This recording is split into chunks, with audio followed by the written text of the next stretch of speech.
טוב, גילו איפה שאנחנו מתחילים בהפטרה, לא? אז בואו נתחיל בהפטרה. אותה הפטרה שלא נקרא על שבת? למה? למה לא נקרא על שבת? כי נכנסנו לשלושת השבועות. שלושת השבועות, קוראים תלתה דפורענותא. היא לך חובתם לזאת. פרשת פנחס, מתי קוראים בהפטרת פנחס? שנה בדיוק, שנה עובר. שנה עוברת, יש כבר הפטרה לפנחס, כזה מטרות מסעי נפרדות, יש לנו מטרות מסעי דברים. עכשיו בכל הפרשיות הללו של תלתה דפורענותא, בעצם יש לנו מזכירים את ענייני ארץ ישראל.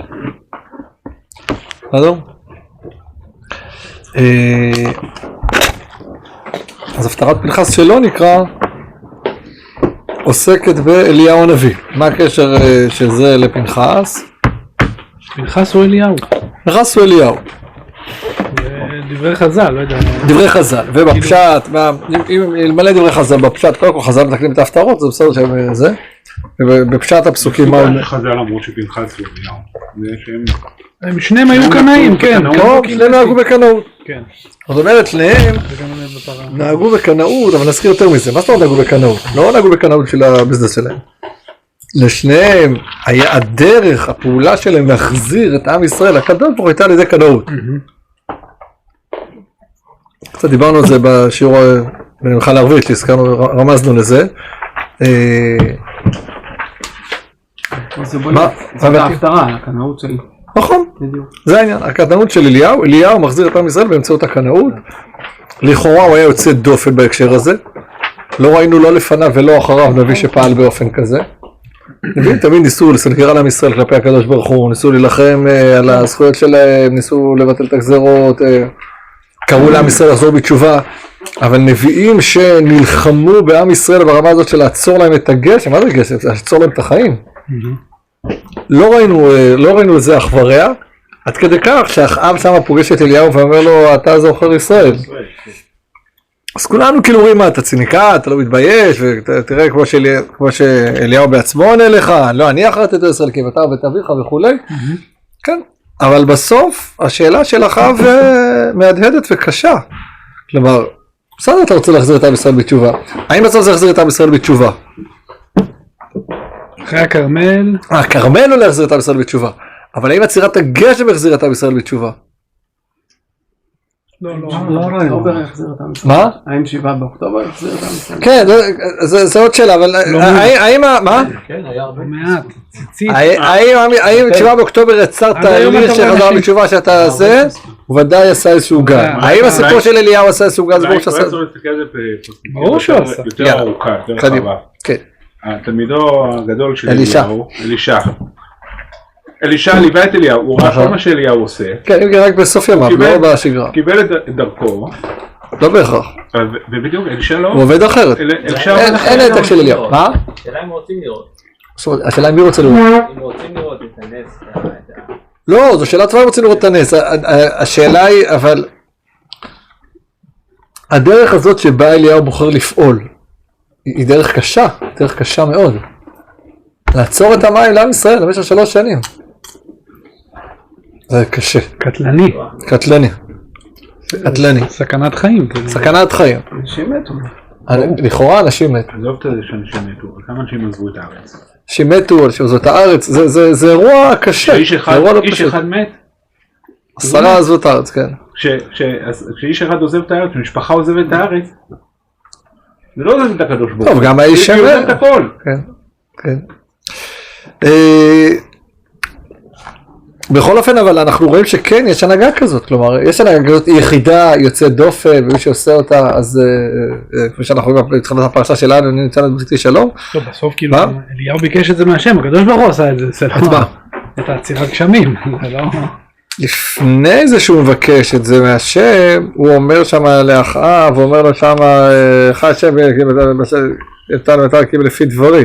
אנחנו קוראים פה רק את הסוף, מה שאנחנו קוראים פה, זה אנחנו קוראים פה כבר את הסיפור אחרי הסיפור בהר הכרמל, כלומר אנחנו רואים פה כבר את הסוף. אחרי הגשם. כן. אנחנו רואים פה כבר, מה שאנחנו רואים פה לכאורה זה את העברת התפקיד באליהו לאלישע, זה מה שרואים פה. לא רואים פה לא את המוות בהר הכרמל, לא רואים פה לא את זה שהוא אמר להם 3 שנים שמה, קיבל לפי דברי, את כל הדברים הללו, מה? יש פה הבדל ענק בין פנחס לאליהו. פנחס מקבל ברית שלום, ואליהו לכאורה השם... לשלם את המחיר על הקנאות. כאילו השם דוחה אותו. פנחס, הרי קנאים... פנחס מקבל שלום. מה הרעיון בקנאות? לא, מה דוחה? זה לא שאתה כמו פנחס, אתה עושה מעשה קנאות ואז אתה מקבל כבוד. קנאי עושה את מעשה הקנאות והוא יודע שהוא לשלם את המחיר. זאת אומרת, פנחס היה צריך להוציא להורג. אבל פנחס מה קיבל? מה הוא קיבל? ברית כהונת עולם, לא הוא לזרוע אחריו. כן, זאת אומרת שלכאורה המעשה שלו, נכון, אבל המעשה, אליהו, קנאי גדול, היה פליט, כאילו הוא לא יכול היה להישאר הוא יכול להישאר בלילה אחד במקום, המלך רודף אחריו כל הזמן. בסדר, אבל זה מה שאומרים, השאלה היא, המלך רודף אחריו בסדר, השאלה היא מה האמירה של הקדוש ברוך הוא כלפי האירוע הזה. אז על פנחס, לכן הוא נתן לו בריתי שלום, והייתה לו זרוע אחורה, ברית כהונת עולם, תחת לגדול לחפר לבני ישראל. אליהו לכאורה עושה אותו דבר, הייתי מצפה אותו דבר, שיגיד שהייתה לו זרוע אחריו, ואיזשהו הבטחות וכולי וניסים ונפלאות, וכמו שאנחנו רואים בהפטרה, אז לא, אומרים לו, סליחה, תקפל את העסק בו, תבנה את אלישע תחתיך. זה לא מתאים. אז זה לא מתאים. אז רגע, אז למה פנחס כן מתאים? אם אליהו לא מתאים, אז למה פנחס כן מתאים? אני מניח שזה תזמון. מה התזמון? אז מה כן ההבדל? מה? הם לא כל כך דומים אז מה ההבדל בין פנחס לאליהו? פנחס היה באירוע נקודתי. פנחס היה באירוע נקודתי. במי הוא פגע? בעוברי העבירה, בצורה ממוקדת. הוא פגע בחוטא? בואו נדבר על החטאים. קפצנו להתחלה של הפרשה, אני מקווה זה בסדר. גיל? מה הסיפור של החטאים? הרי, מה היה שם? נחזור לסוף פרשת בלק. וישב ישראל בשיטים, ויחל העם לשדות אל בנות מואב. מה הבעיה עם זה? שאנשים נכשלו בחטאים? כן, זנות. זנות. באמת לא טוב. אבל למרות שחז"ל מתארים את זה, זה היה על גבול הבלתי אפשרי לא להיכשל שם, נכון? הם באו לשוק, ואז הכניסו אותו לחלטה הפנימית, הייתה שם איזו בחורה יפה שפיתתה אותו וזה. אנחנו יודעים שיוסף שהצליח לעמוד במשימה הזאת, זה יוסף הצדיק, בסדר? אז לא כל עם ישראל זה יוסף הצדיק, יש כמה אנשים שהם לא יוסף הצדיק ונכשלו. אבל לא רק זה, הם ניצלו את זה ואמרו להם תשחווה לפסל. נכון, כי תפסו אותם בגרון, מה הם יכולים לעשות? תפסו אותם בגרון, מה הם יכולים לעשות? אז לא עשו מזה אידיאולוגיה. זו הנקודה. ויאמר השם אל משה, קח את כל ראשי העם והוקע אותם להשם נגד השמש וישב חרון אף השם בישראל. כלומר מי שהנהיג את זה. זה הסיפור. אלה שנכשלו שמה, יש כישלונות. אנשים יכולים לקשל. אנשים יכולים לקשל בענייני עריות, זה יכול להוביל אותם גם לענייני עבודה זרה, אנשים יכולים לקשל. זה יכול לקרות. יש תשובה בעולם. ויש תשובה בעולם. ולמדנו את זה כבר מחטא העגל, שיש תשובה בעולם. אבל הסיפור פה זה המיסוד של הדבר הזה.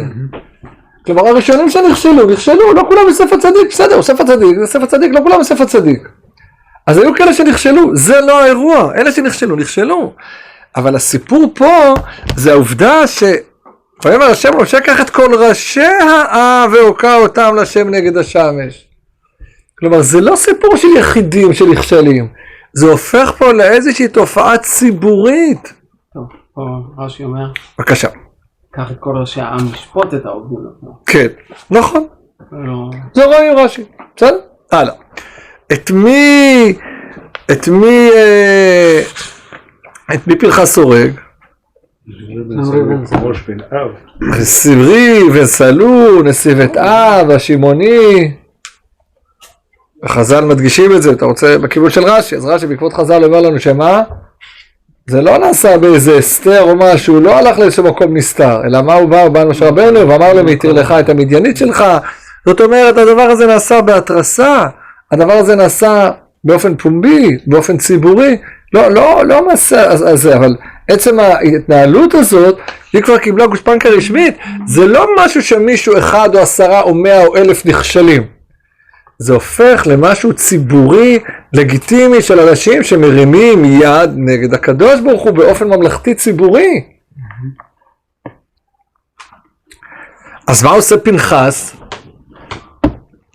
הולך דווקא לראש. הולך אל הראש ההוא שעושה את זה באופן ציבורי ממלכתי ואומר לו אנחנו לא ניתן לך לעשות את זה באופן ציבורי ממלכתי, לא, אנחנו כציבור לא מסכימים למעשה שלך, אנחנו דוחים את הסיפור שלך, אנחנו לא מוכנים שזה תהיה הפרסיה שלנו. אם אתה נכשלת שם בלי שזה, בסדר, נכשלת, גם אם אתה נשיא, נכשלת באיזה, לא, אבל אתה עושה את זה בפומבי, אתה נותן את לגיטימציה, אתה מרים יד בהשם, לזה אני לא אתן לך לעשות. כי היו אנשים שנכשלו לפניו, היו אנשים שנכשלו אחריו, הנביאים מדברים על זה שנכשלו בעריות, בעבודה זרה, תראו פה את אנחנו רואים שם את הנביא ישעיה מתאר, הנביא ירמיה מתאר, שאנשים נכשלים בעניינים הללו של טימוש את איש, לא רק זה, היו דברים כאלה, ולא ראינו שזה הוביל אבל כשזה נעשה באופן ציבורי זה הסיפור, ואת המעגל הזה פנחס שובר. איך זה דומה למה שאליהו עשה? אליהו זה עונש קולקטיבי. האם בזמן אליהו הייתה עבודת זרה ציבורית פומבית? כן. כן, ברור שהייתה. מי הנהיג אותה? אחאב הנהיג אותה. אחאב שהתחתן עם איזבל, בת את בעל מלך צידוני. אם קוראים לאבא שלה את בעל, כנראה שהוא קשור לבעל, כי זה, אצלנו קוראים לאנשים חזקיה, ישעיה, ירמיה. אצלנו קוראים את בעל, זה השם שלהם, זה האליל שלהם. אז אם לאבא שלה קוראים את בעל, כן, זה השם של השוור שלו, אז היא מכניסה לפה את עבודת הבעל, וזה מה שאנשים עושים, עובדים פה את עבודת הבעל. מי מוביל את המהלך הזה? המנהיג. העם נכשל בזה. העם נכשל בזה, כי ההנהגה מובילה אותו לזה, ומפיצה את הבעל, והעם נכשל בזה. מה? העם נמשך לזה. העם נמשך לזה, אפשר להבין גם למה. אבל מי שמוביל את המהלך הזה זה המנהיג. לעצור את המטר ל3 שנים, איך זה אמור לשנות פה את העסק? הרי מה עושה אחאב כשאין גשם? מה הוא עושה? הוא מחלק את הארץ, הוא ועובדיה, נכון? מחפשים, אולי חיי סוס ופרן, מחפשים איפה נשאר קצת גשם, קצת זה, קצת סוס, קצת תבן לסוסים. זה רק מראה שבתור מלך הוא עושה את העבודה שלו טוב. המלך התפקיד שלו. לדאוג לעם. לעזור לעם בתקופת המשבר. כן. אין עניין כרגע לדבר בשבחו של אחאב, אני לא בא לעסוק בשבחו של אחאב, אבל אני אומר, אז ברור ההבדל בין אליהו לבין פנחס? כלומר, בשניהם אנחנו רואים את עניין הקנאה, אבל אצל פנחס הקנאה הייתה, הוא לא הלך והרג 24,000 אנשים שם, הוא הרג אחד, את המנהיג שמוביל את זה, שנותן את הלגיטימציה, שגורם לזה שזה האמירה הפומבית של העם היהודי, בו הוא פגע. אליהו, הוא כבר עושה, העסק הופך למין איזה עונש קולקטיבי על כל עם ישראל, וגם בפועל, מה?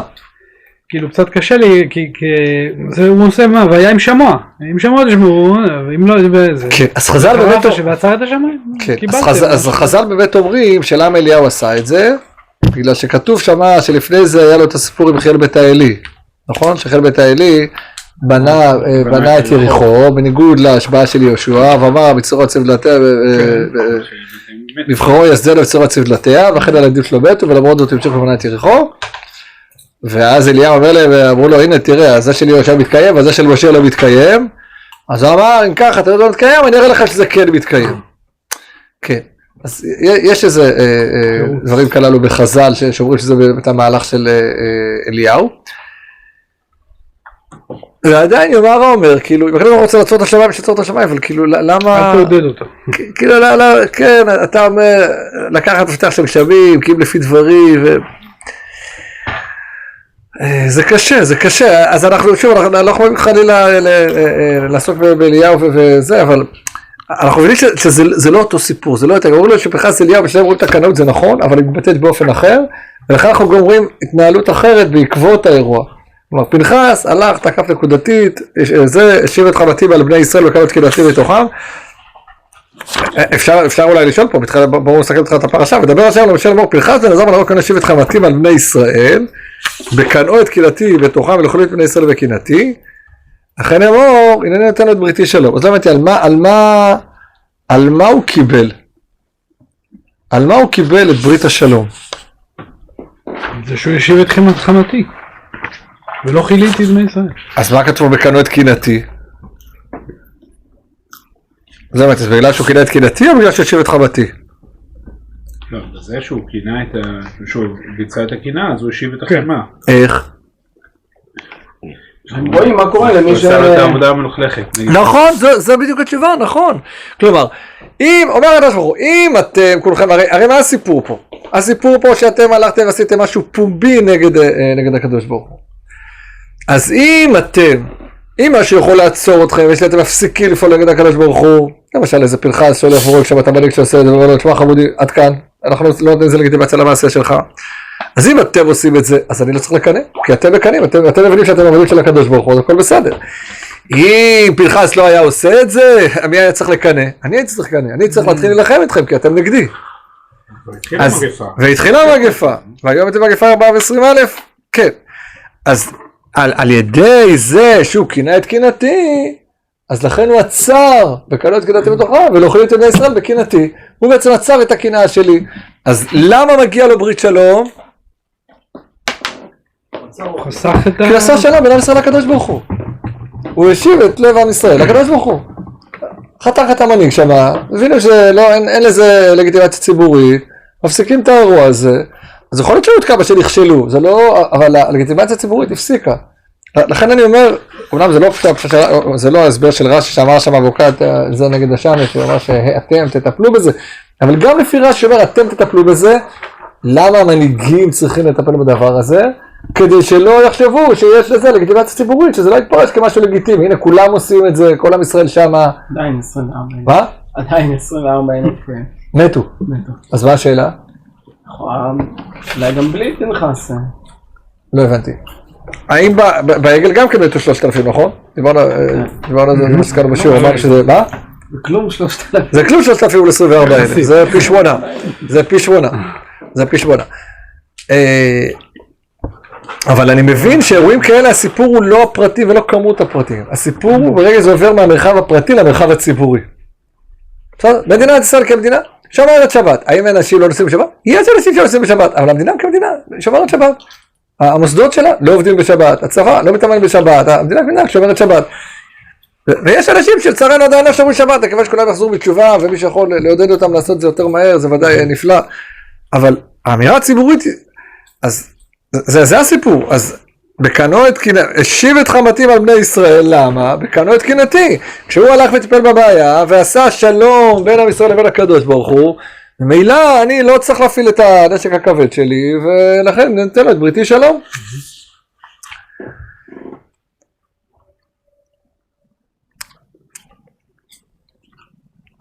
טוב.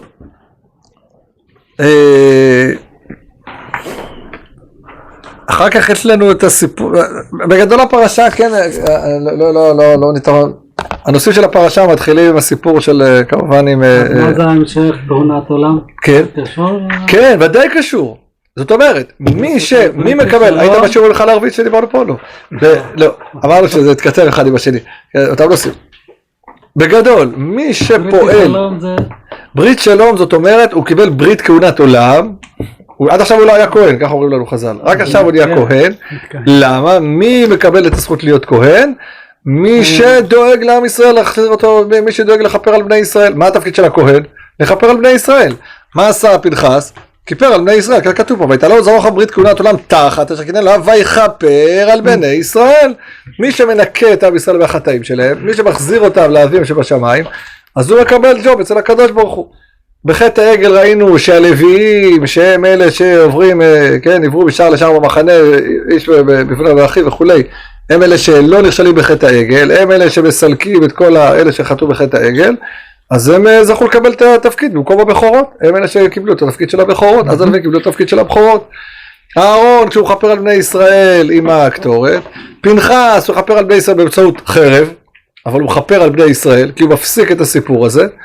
מי שמחפר על בני ישראל, אז הוא מקבל ג'וב אצל הקדוש ברוך הוא. הייתה לו ולזרוע אחריו ברית כהונת עולם. כמו בכל צאצאיו, החל מכאן נהיו כהנים, לפני זה לא היו כהנים. יש פה אבסורד. בבקשה.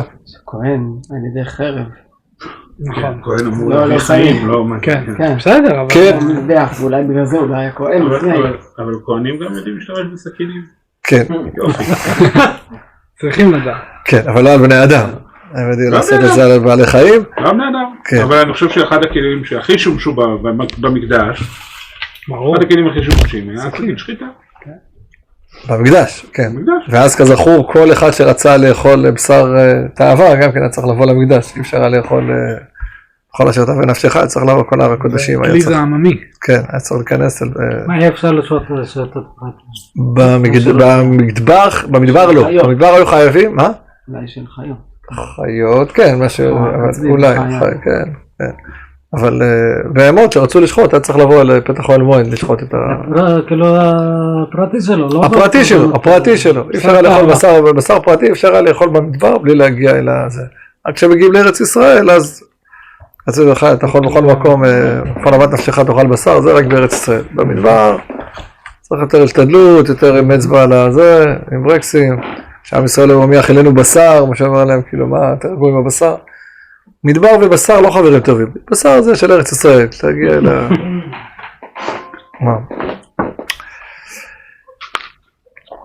טוב, אז אמרנו, יש לנו, בגדול אמרנו שיש לנו את ההכנות של הכניסה לארץ, כולל חלוקת הארץ, שזה נדבר בחלק הבא, והקורבנות, שזה החלק שסוגר את הפרשה, במיוחד לאור העובדה שעם ישראל מתחיל להרגיש שבה שהכל מתפרק לו שוב מחדש, אחרי 40 שנה שהיינו במדבר, פרשת חוקת גלגל 38 שנים, רוצים להיכנס לארץ, הארון מת, מרים מתה, עכשיו משה כבר מצטווה לעלות אל הר העברים, למה הוא לא עושה את זה כאן, אלא מחכה עד, וזאת הברכה, הרמב"ן ישאל ויסביר שהוא לא קיבל ציווי לעשות את זה כאן, אלא עוד זה. אבל יש משהו... מה?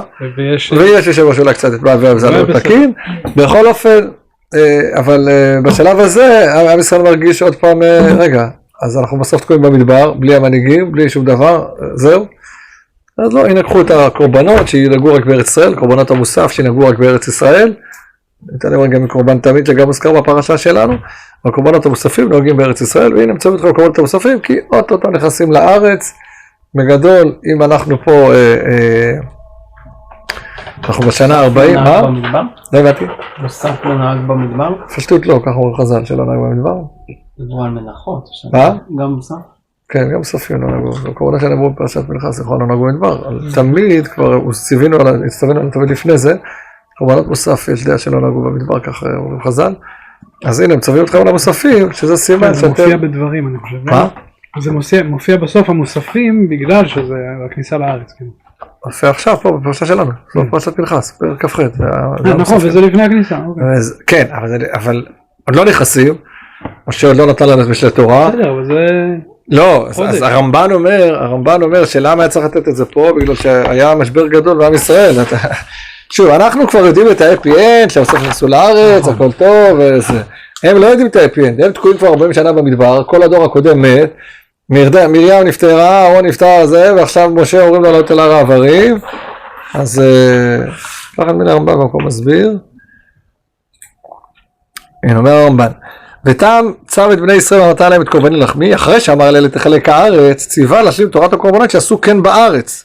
כי במדבר לא יקריבו המוספים, כמו שהזכרתי בסדר אמור לכהנים, בסוף חומש ויקרא. ולכן לא נתחייבו בנסחים במדבר, כמו שפעל שסדר שלח לך. ועכשיו חייב בארץ לעשות שם הכל, הקבידין והמוספים וחטב נסכם, ואף על פי שלא פרש כאן כי תבואו אל הארץ, אז לכאורה לא משהו שתלוי בכניסה לארץ.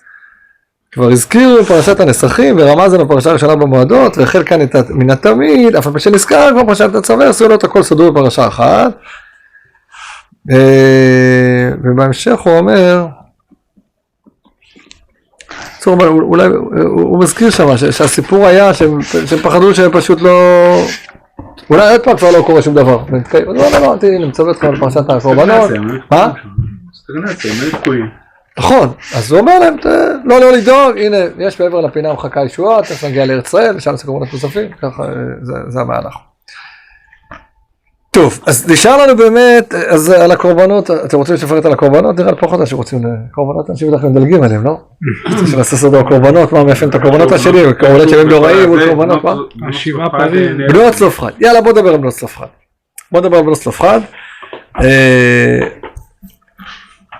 בנות צלופחד, זו שאלה מעניינת. בכלל הסיפור,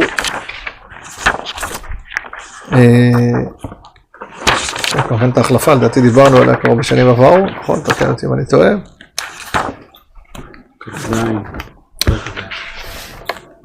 ותקרבנה בנות צלופחד בן חפר בן גלעד בן מכיר בן מנשה למשפחות מנשה בן יוסף.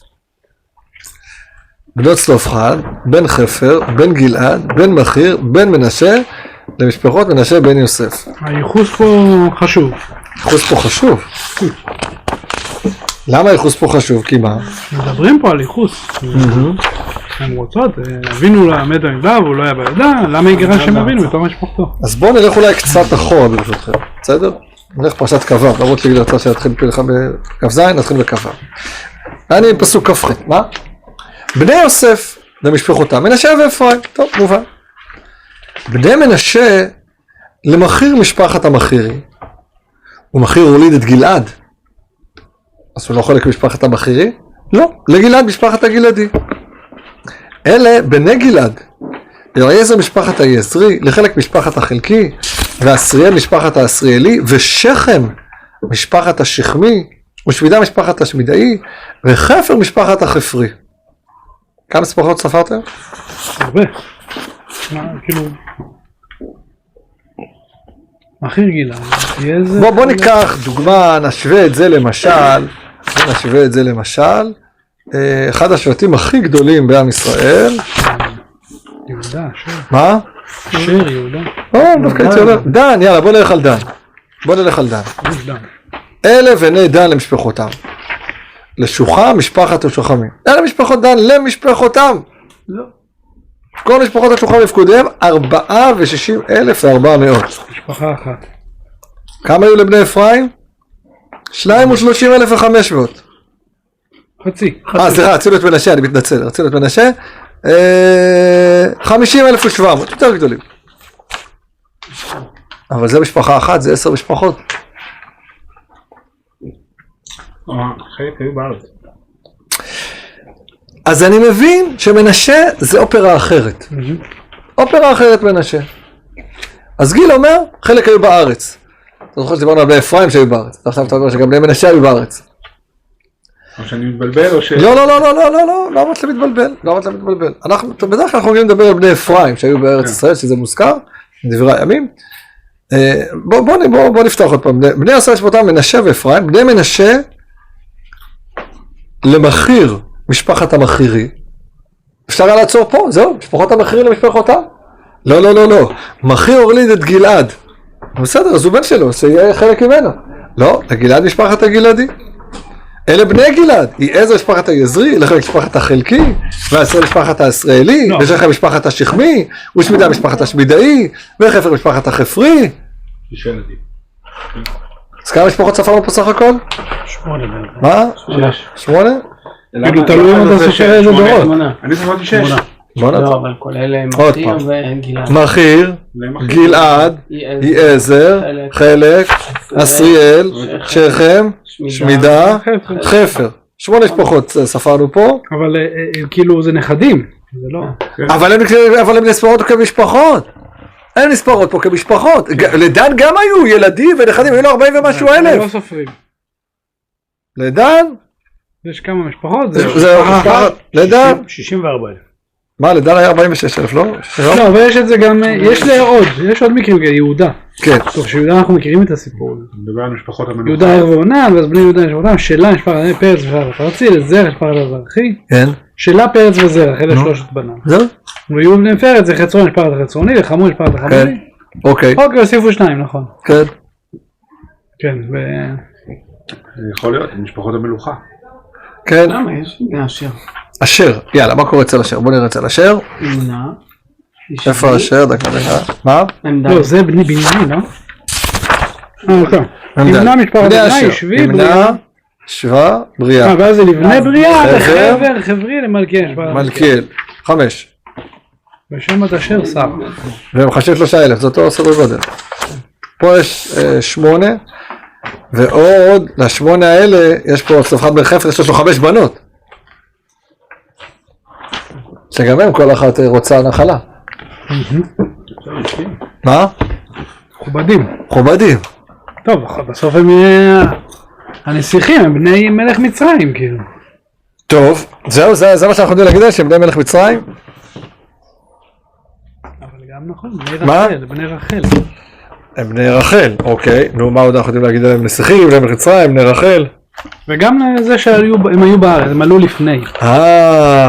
אני יודע שהם, ארץ ישראל זה משהו היה להם חופשי חודשי. היה להם חופשי חודשי? לא, לא היה להם חופשי חודשי. סבא שלהם הודה בארצו. סבא שלהם הודה בארצו זה נכון, אבל מה הם עושים? כרטיס חד כיווני. מה הם עושים? עולים לארץ. קודם כל, שמתם לב לשמות המוזרים שלהם? שכם משפחת השכמים. כמו שכם. רמז, כן? אני מקווה ספוילר. איזה חלק הם יקבלו אלה שקוראים להם שכם משפחת השכמים? כן. לגלעד משפחת הגלעדי. בואו ננסה לחשוב. איזה חבל ארץ יקבל... זה ארץ מנשה, אבל שכם באיזה ארץ אפרים. איפה שכם יוצאת בנחלות, זה דיון, האם חלק מאפרים וחלק ממנשה, זה באמת דיון מעניין. אבל בפשטות, למי קוראים שכם? שכם. מי שגר בשכם? מי שיקבל את שכם, למי קוראים גלעד, זה יקבל את גלעד. בסדר. סליחה, מאיפה אתה יודע? מה זה אסריאל? זה עמק עזריאל? אסריאל לדעתי לא קיבל נחלה. אסריאל, למרות שמשפחה שמוזכרת קודם פה. כל היה להם כבר קבלה. קודם כל כבר היה להם קבלה. וחפר זה עמק חפר? היה להם קבלה מיעקב שמה. אז למה האחרים לא... זה? למה דן לא נתן שמות? למה הוא לא קרא לילדים שלו? אני יודע מה, בני ברק, קריית אונו... תל אביב. היה לו רק בן אחד וגם הוא היה... תל אביב לא היה, אז בני ברק, קריית אונו וזה. היה לו רק בן אחד וגם הוא היה אחרי שילה. נו, וממנו כל הזה? ומילא זה כל השבט. נו. חושים? עדיין זכה לשתי נחלות בארץ ישראל. נכון. שאחת על שמו. לא, זה לא נכון. אז התשובה היא אולי... מה זה? אז התשובה היא שאנחנו רואים... איך האנשים הללו קיבלו את איך גלעד קיבל את הגלעד? כבש אותו. הוא כבש אותו. זאת אומרת... מה אפשר להגיד? מה? זה השמות שנתנו להם בברית. הם עצמאים בשטח. אתה יודע למה הם מקבלים נחלות? הם לוקחים אותם. כי הם כובשים אותם. הם אקטיביים, הם כובשים אותם. לכן הם מקבלים נחלות. הם חיים על ארץ ישראל. והם בלי... מה? בונים חוות. בונים חוות יאיר. לכן השמות שלהם... חוות יאיר, מה? לכן השמות שלהם כאילו חשובים. כן. זאת אומרת, הם... מה? שורשיים. כן. לא, גם משמעותיים יותר בשטח. הם שורשיים, משמעותיים יותר בשטח, הם כובשים עם רשות, בלי רשות, לא יודע, לא כתוב שם שביקשו ממשה, בוא לכבוש את זה, הולכים, כובשים. לא, אבל גלעד, לכאורה, אחיכם יצאו למלחמה ואתם תשבו פה, מי אמר שהם כבשו את זה ולא כל העם? כן, יכול להיות, את הערים שם, לכאורה מתואר שם, לא? יאיר בן משה, זה, כבש את קרא לנובח בשמו.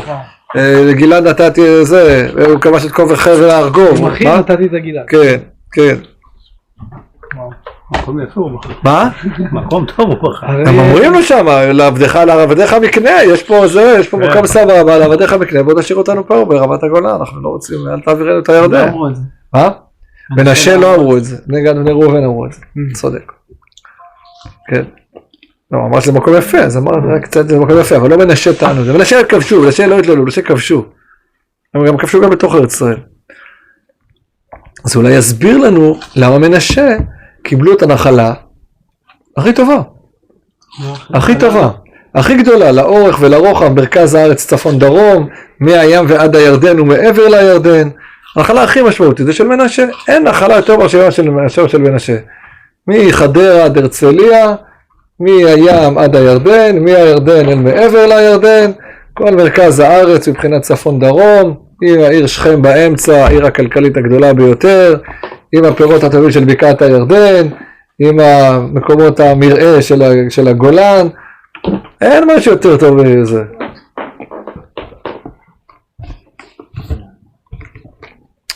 אז הם כובשים והם חמים על זה, וגם הבנות שם חמות על זה. טוב, נעשה איזשהו אסיף קטן, אנחנו שאנחנו רוצים לסיים, לפחות שאנחנו נסיים היום יותר מוקדם, אז ככה נגענו בקציר העומר, נגענו טיפה בסיפור של פנחס מול אליהו, ראינו שפנחס, הקנאות שלו היא קנאות שמחפרת, היא לא קנאות שתוקפת את כל עם ישראל, לוקחת את הנקודה הכי דרכה, מחפרת על כל בני ישראל. הסיפור הוא שהוא הולך לפגוע בנושא של הפורמליות הציבורית, בפרהסיה הציבורית, מי שמחצין את זה ועושה את זה באופן רשמי, בתור נשיא בית אב שמעוני וכולי, הוא זה שעושה את הדבר הזה, לכן הוא מחפר, לכן הוא מקבל ברית כהונת עולם. ראינו שאליהו סיפור אחר, לא נגענו ביותר מדי, אבל סיפור אחר, ראינו שהשם מחליף אותו, לא הבטיח לו כל מיני דברים. זה היה אירוע חד פעמי שאחר כך לא ראינו אותו חוזר על עצמו אצל נביאים אחרים, אף אחד לא אימץ לעצמו את הצורה הזאת. גם בפועל, במבחן התוצאה, לא ברור שהצליחה להחזיר את עם ישראל בתשובה. יונה בן אמיתי. מה זה? קצת יונה בן אמיתי. קינה לעם ישראל ולא רוצה שיקרו דברים כאלה ומסרב ללכת להחזיר את הדברים בתשובה כי הוא מקנה לכבוד הבן ולא לכבוד האב, אז הוא כן דואג לעם ישראל ובדיוק ההפך, הוא לא הסכים שיקטרגו לעם ישראל. העניין הוא מתי אליהו הפסיק את כן. אז דיברנו קצת על זה. את האישה אלמנה שהילדים שלהם קיימים לעבדים כי אין להם מה לאכול ואין לשתות, זאת אומרת, עם ישראל לא עומד בזה, צריך להפסיק עם המעשה הזה. זה לא שהם חזרו בתשובה ולא זה, הוא פשוט, הוא הגיע להכרה שזה לא עובד. וגם הקדוש ברוך הוא לוקח אותם להר סיני ואומר לו להתחלף וכולי. דיברנו קצת על הקורבנות, למה הם מגיעים אחרי, וטיפה נגענו בסיפור של שבט מנשה שהוא אפיזודה מעניינת. של מי זה שבט מנשה, אוהבי ארץ ישראל, בכלל הבנים של יוסף, שם איתנו נער עברי, הבנים שלו אפרים שגרים פה, המנשה שכובשים פה, מקבלים את מרכז הארץ, והשמות של הילדים שלהם, כבר הסבא אומר איזה שמות לתת לנכדים, כי מי יקבל את מה וכולי, כי הם חמים על זה והם יעשו את זה וזה, יש מה ללמוד. אז לכן הן מוזכרות בייחוסה. כן, כן, ואז סיפור גם שלא תלופחת לרשות את הארץ וכולי, ובנות שחר וכולי. כן. לפני